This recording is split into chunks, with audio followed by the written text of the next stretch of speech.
السلام علیکم ورحمۃ اللہ۔ آج میں آپ کے سامنے حاتم اور یمن کے بادشاہ کا ایک بہت خوبصورت واقعہ پیش کروں گی۔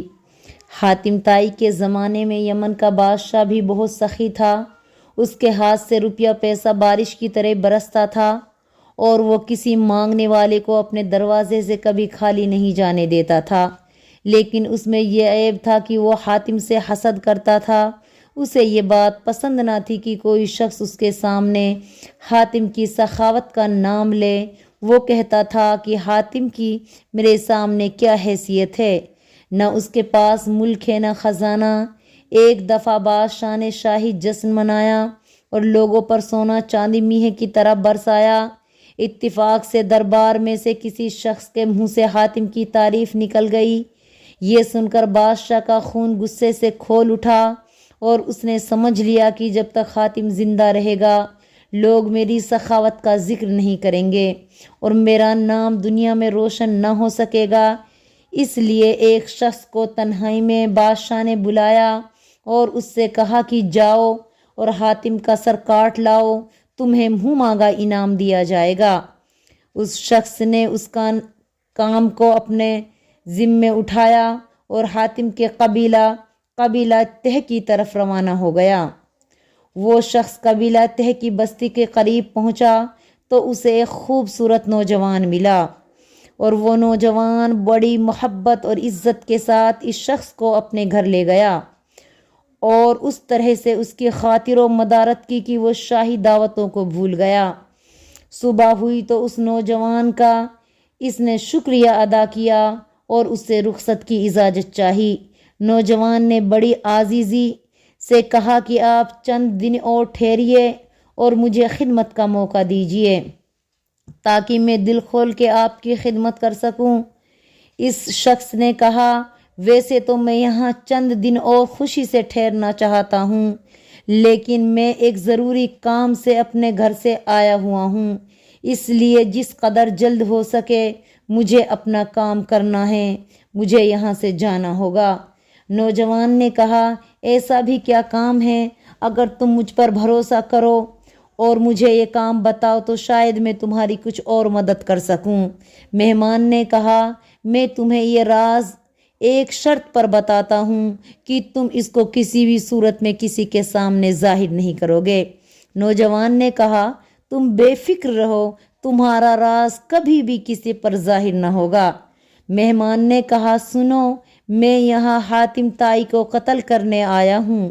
اس کا سر ہمارے بادشاہ نے مانگا ہے اور میں اس مقصد کے لیے حاتم طائی کی تلاش میں آیا ہوں۔ اگر تم مجھے ان کے گھر تک پہنچا دو تو تمہاری بڑی مہربانی ہوگی۔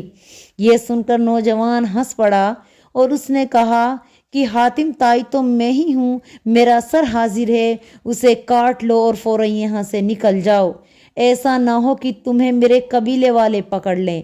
حاتم کی بات سن کر اس شخص کی آنکھوں میں آنسو آ گئے اور وہ بے اختیار ان کے قدموں میں گر پڑا اور اس نے رو رو کر حاتم طائی سے معافی مانگی اور کہا، اگر تجھ جیسا بہادر پر میں ایک پھول بھی ماروں تو اس سے بہتر ہے کہ میں کہیں پانی میں ڈوب مر جاؤں۔ پھر اس نے بڑی محبت سے حاتم کی آنکھوں اور ہاتھوں کو چوما اور اس سے گلے مل کر واپس روانہ ہو گیا۔ جب یہ شخص بادشاہ کے پاس پہنچا تو اس نے سخت غصے سے پوچھا، تو خالی ہاتھ کیوں آیا ہے؟ اس نے ہاتھ باندھ کر سارا قصہ سنایا اور آخر میں کہا، بادشاہ سلامت، میں پکے ارادے کے ساتھ حاتم طائی کو قتل کرنے گیا تھا، لیکن حاتم کے اخلاق اور حوصلے نے مجھے قتل کر ڈالا۔ میں نے اس کو بڑا بہادر اور عقل مند پایا، اس نے احسان اور ہمت کی تلوار سے مجھے مار ڈالا، میں اسے کیا مارتا؟ بادشاہ پر اس قصہ کو سن کر بہت اچھا اثر ہوا اور وہ شرمندہ ہوا اور اس کے دل میں حاتم سے نفرت کے بجائے محبت پیدا ہو گئی۔ اب اس کی زبان سے بے اختیار یہ الفاظ نکلے، حاتم طائی اس کا حقدار ہے، اگر لوگ یہ گواہی دیں کہ واقعی وہ ایسا ہی ہے جیسا کہ مشہور ہے تو یہ بالکل صحیح ہے، کیونکہ حاتم طائی واقعی میں بہت زیادہ سخی ہے، میں اس کی سخاوت کا مقابلہ نہیں کر سکتا۔ تو یہ تھا حاتم طائی کا اخلاق۔ مارا بھی تو اخلاق کی تلوار سے مارا۔ تو ہمیں بھی چاہیے کہ ہم بھی اپنا اخلاق ایسا بنائیں کہ دشمن بھی ہمارا دوست بن جائے، کیونکہ یہی اسلام کا نمونہ ہے۔ اسی نمونے کے ساتھ ہمارے نبی پاک صلی اللہ علیہ وسلم نے پوری عرب برادری کو اپنے دین کی طرف دعوت دی۔ کسی سے تلوار لے کر لڑائی نہیں کی، بلکہ مارا بھی تو اخلاق کی تلوار سے مارا۔ مسلمانوں کے لیے اخلاق بہت بہترین چیز ہے، کیونکہ اللہ کے نبی کریم صلی اللہ علیہ وسلم نے ارشاد فرمایا کہ جب نامہ اعمال تولے جائیں گے تو اخلاق سب سے وزنی ہوگا۔ جس کے اخلاق اچھے ہیں وہ سب سے اچھا مسلمان ہے۔ بخاری کی روایت ہے، المسلم من سلم المسلمین من لسانہ و یدہ۔ اصل مسلمان وہ ہے جس کی زبان ہاتھ سے دوسرے مسلمان محفوظ ہوں۔ تو ہمیں چاہیے کہ ہم اپنے اخلاق بہت اچھے بنائیں، ہماری زبان ہمارے ہاتھ سے کسی دوسرے مسلمان کو کوئی تکلیف نہ پہنچے۔ السلام علیکم ورحمۃ اللہ وبرکاتہ۔